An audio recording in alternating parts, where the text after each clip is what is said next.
Human mind,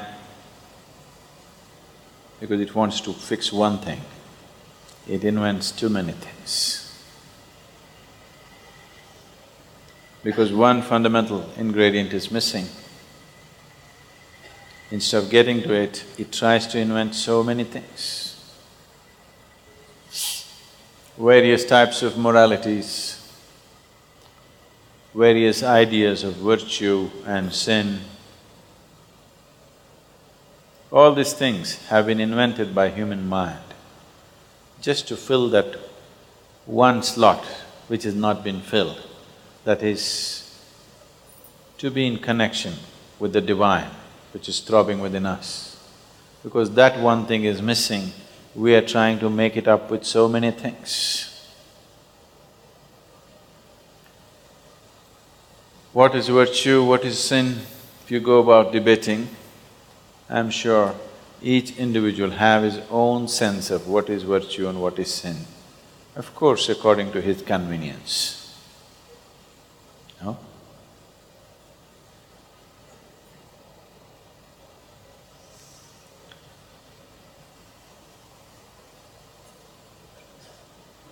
All this is just a circus that the mind is doing simply because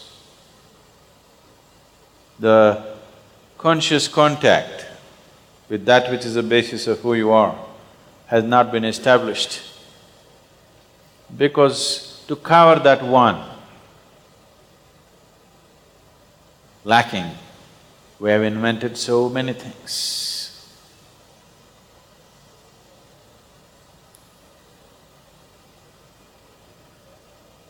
On a Sunday morning, in a Sunday school, the Sunday school teacher was very enthusiastic and he wanted the little tiny tots who were before him to get something that day. So he was talking about virtue. And then he said, "Today as I was coming to the church, I saw two people beating up a donkey very badly. I went and saved this donkey from the beating. What virtue is that?" So a little boy in the back row stood up and said, "Brotherly love."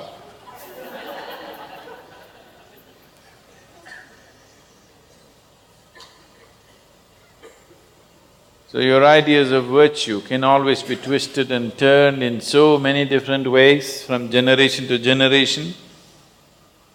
Ideas of morality, ideas of virtue and sin are twisting and turning, isn't it? Whichever way it's convenient for today, accordingly we'll twist it. And always there's a debate as to which is virtue and which is sin.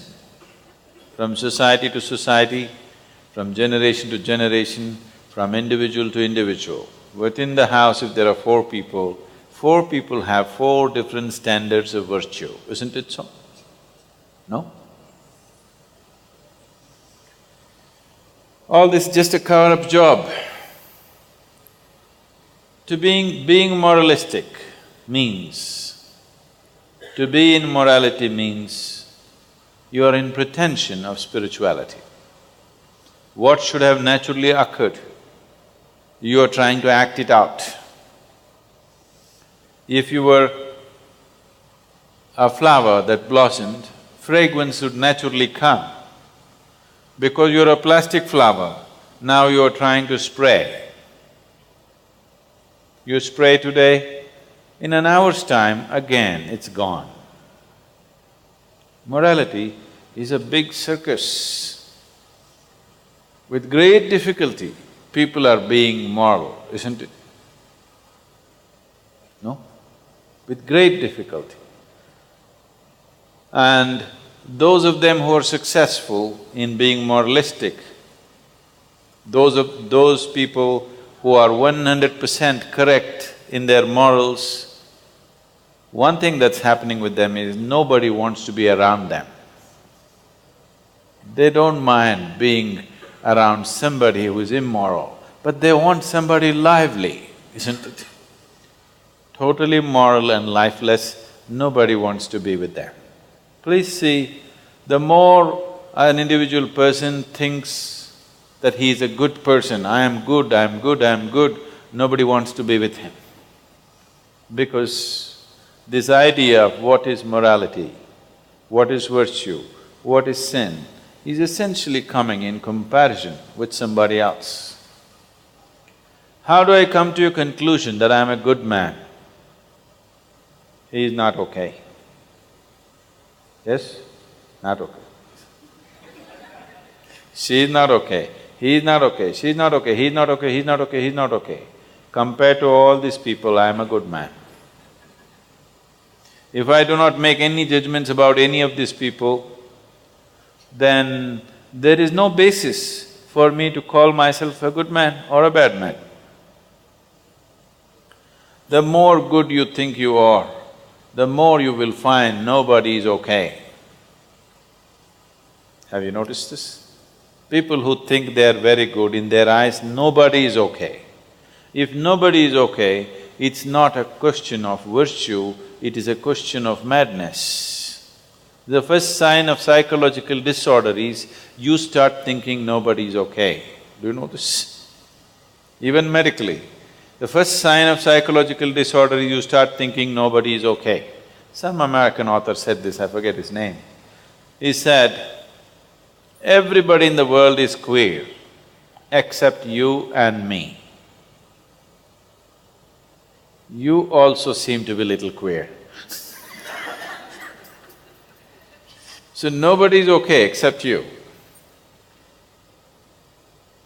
If nobody is okay, it is a clear case of madness. It is not a question of morality or virtue. So virtue is not about practicing a certain morality.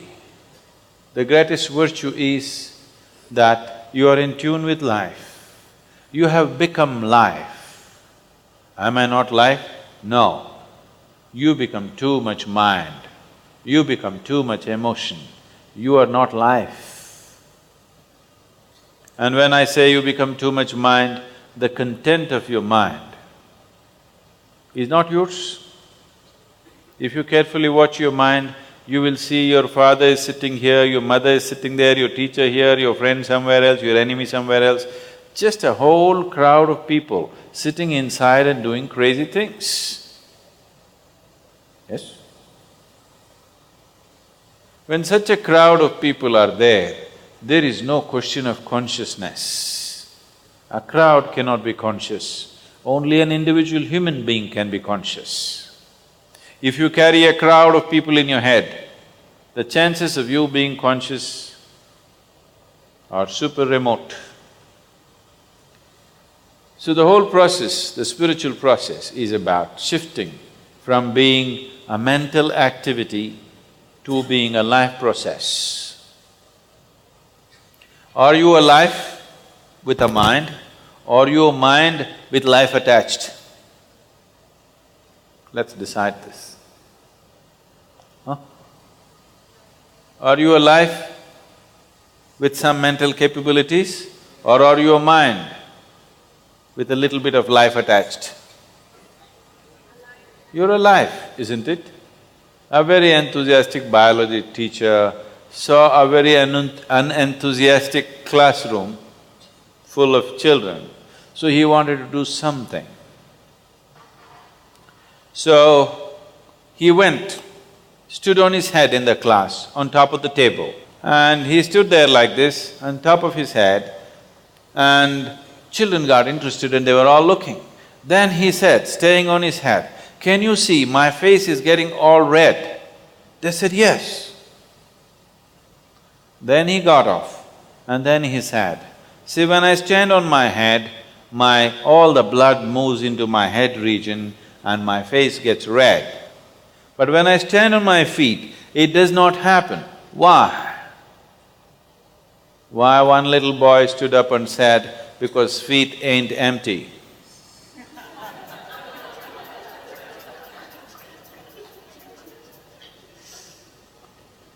If you perceive things wrongly, upside down, you could be in deep trouble.